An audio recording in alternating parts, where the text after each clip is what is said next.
इंदौर के भिखारी अमीर हैं। अब सोचिए भीख मांगने वाले लोग, वैसे शब्द तो ठीक नहीं लगता, लेकिन अब आम बोलचाल की भाषा में भीख मांगने वाले भिखारी इसी तरह से लोग कहते हैं, इसलिए मैं उस भाषा का इस्तेमाल करता हूं जो आप समझ जाएं। इंदौर के भिखारी अमीर हैं। क्यों कह रहा हूं? एक कलेक्टर का वेतन कितना होता है? सोचिए कितना होता है। ज़्यादा दिमाग मत लगाइए, नहीं पता है तो मैं बता देता हूँ 1,60,000 रुपये। कलेक्टर बनने के लिए इंसान दिन रात पढ़ाई करता है, तब जाकर 1,60,000 रुपये महीने के मिलते हैं। और वहीं इंदौर के भिक्षु, जिन्हें हम आम भाषा में भिखारी भी कह देते हैं, इंदौर के कुछ भिखारी ऐसे हैं जो महीने के लाखों रुपए सिर्फ भीख मांग कर कमा रहे हैं। अंदर जिज्ञासा पैदा हुई नहीं कि खबर क्या है, तो चलिए विस्तार से बता देता हूं, पूरी खबर जान लीजिए। दरअसल इंदौर को प्रशासन भिक्षुक मुक्त शहर बनाने पर काम कर रहा है।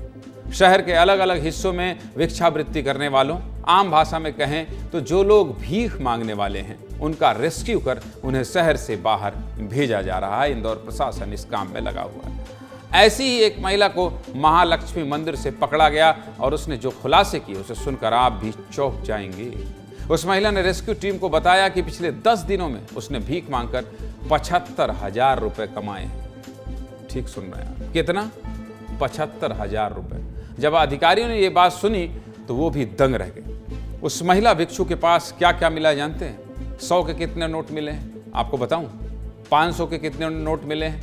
कितने सिक्के मिले? सबका हिसाब किताब है। चलिए पूरी डिटेल बता देता हूं आपको, सब कुछ दिखा देता हूं। इस महिला से 10 के 280 नोट मिले हैं, 20 के 305 नोट, 50 रुपए के 174 नोट, 100 रुपए के 423 नोट और 500 रुपए के 22 नोट। ये कुल नोटों का आंकड़ा है। सोचिए, 100 रुपए के तो 423 नोट हैं। सिक्कों की बात करें तो 32 सिक्के भी मिले हैं। इसलिए इतने विस्तार से बता रहा हूं क्योंकि लाखों रुपए किससे कमाया जा रहा है? भीख मांगकर। इंदौर को मध्य प्रदेश की आर्थिक राजधानी भी कहा जाता है और शहर के लोग भी दरिया दिल हैं, गरीबों को पैसे भी दे देते हैं। लेकिन भाई साहब, इतना पैसा दे रहे हैं, ये तो वाकई में चौंकाने वाला आंकड़ा है। अब ये भिखारी क्या जब भीख मांगने जाते हैं तो पैसों की डिमांड करते हैं। क्या कहते हैं कि हमें 10 नहीं 50 रुपए दीजिए या ज़्यादा पैसे दीजिए, और जितना पैसा मांगा जाता है लोग उतना पैसा दे भी देते हैं। ऐसा है क्या? आपके मन में क्या चल रहा है? कुछ चल रहा है तो ग्राउंड रिपोर्ट देखिए, सभी सवालों के जवाब मिल जाएंगे। देखिए,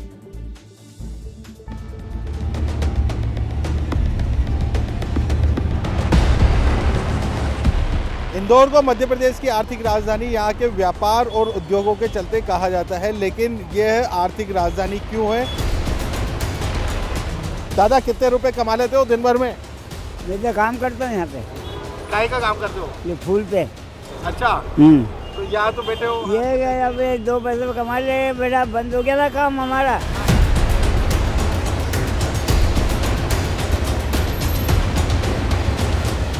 कहीं जाना है, उनके पास पैसे नहीं है खाने के लिए भी, और उनको कहीं जाना है, काम से आए थे, इसलिए खुले नहीं थे ना मेरे पास, इसलिए मैंने 50 दिए उनको।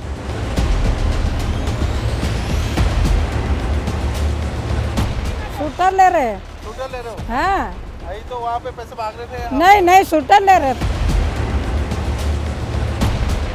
मैं तो काम करती भैया। क्या काम करते हो? झाड़ पोछा।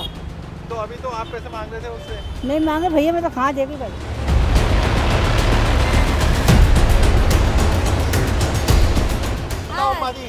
क्या काम करते हो तुम? कौन? तुम? मैं कहीं नहीं, मैं कहीं थोड़ा कहीं घूम फिर लेती इधर उधर। हाँ। बस। और लोग क्या क्या दे देते हैं तुमको? कहीं नहीं दे। मानते नहीं है कि हाँ भिक्षावृत्ति कर रहे हैं, लेकिन जिस तरह की कमाई ये लोग कर रहे हैं तो समझा जा सकता है कि लोग कितना दान देते हैं। इंदौर प्रशासन की टीम हर दिन ऐसे भिक्षुओं को पकड़ रही है। इसी महीने हुई एक कार्रवाई में लवकुश चौराहे के नज़दीक से टीम ने एक भिक्षुक परिवार का रेस्क्यू किया था। इसमें पति पत्नी और उनके बच्चे भिक्षावृत्ति करते पाए गए और जब उनकी कमाई का खुलासा हुआ तो वो भी चौंकाने वाला था। इस परिवार की महीने की कमाई 2.5 से 3 लाख रुपए थी। प्रशासन इन भिक्षुओं का रेस्क्यू कर उज्जैन के सेवाधाम आश्रम में ले जाता है, लेकिन ये भिक्षु जैसे ही आश्रम से बाहर आते हैं तो फिर से ये काम शुरू कर देते हैं। अब प्रशासन ने इंदौर को भिक्षु मुक्त कराने की पहल की है। अब इसको लेकर प्रशासन की पूरी प्लानिंग क्या है, जिला कार्यक्रम अधिकारी बता रहे हैं, सुन लीजिए। लगातार पिछले 6-7 महीनों से प्रशासन की टीम ये लगातार काम कर रही है और आपने देखा होगा कि चौराहों पर, मंदिरों पर काफ़ी संख्या इनमें कमी आई है, भारी संख्या में कमी आई है। और आपने देखा होगा कि कभी कुछ दिनों पहले हमने एक महिला पकड़ी थी, उसके पास से लगभग 75,000 रुपये नकद उसके पास मिले थे। वो उसका ये कहना था कि उसकी 10-12 दिन की कमाई है। अब 10-12 दिन की कमाई में यदि कोई महिला 75,000 रुपये कमा रही है तो आप समझ सकते हैं कि कितना दान या भिक्षा उसको मिल रही है। तो ये मेरी सभी से ही अपील है, सभी नगरवासियों से, कि भिक्षावृत्तियों को कृपया बढ़ावा न दें। जब तक उनको भिक्षा मिलती रहेगी वो भिक्षुक रोड पर हमें दिखते रहेंगे। प्रशासन की कार्रवाई का असर भी देखने को मिल रहा है। शहर के मुख्य मंदिरों में से ये भिक्षु अब गायब हो रहे हैं, लेकिन इसका ये मतलब नहीं है कि आप किसी जरूरतमंद की मदद मत कीजिए। हम ऐसा बिल्कुल नहीं कह रहे हैं कि कोई ठंड से तड़प रहा है, तकलीफ में है, आप उसे कंबल ना दें। कोई भूखा है तो उसे खाना ना खिलाएं, मदद कीजिए, लेकिन जरूरतमंद की। इसे धंधा या व्यापार मत बनने दीजिए। और हाँ, सुन लीजिए ध्यान से, भीख मांग कर बड़ा बनने का आइडिया अगर दिमाग में आ रहा है तो ऐसा आइडिया बिल्कुल नहीं लाना है। मेहनत करके ही पैसा कमाना है। ये नहीं कि मैंने खबर आपको बता दी और आपको पता चल गया कि अरे भाई ये तो लाखों रुपए कमा ले रहे हैं, तो छोड़ो सब कुछ, सड़क पे बैठ जाओ। बिल्कुल नहीं करना है ऐसा, समझ गए आप। चलिए विस्तार से आपको बता दी, इंदौर में जो भी प्रयोग होता है वो आपको मैं दिखाते रहता हूँ, बताते रहता हूँ।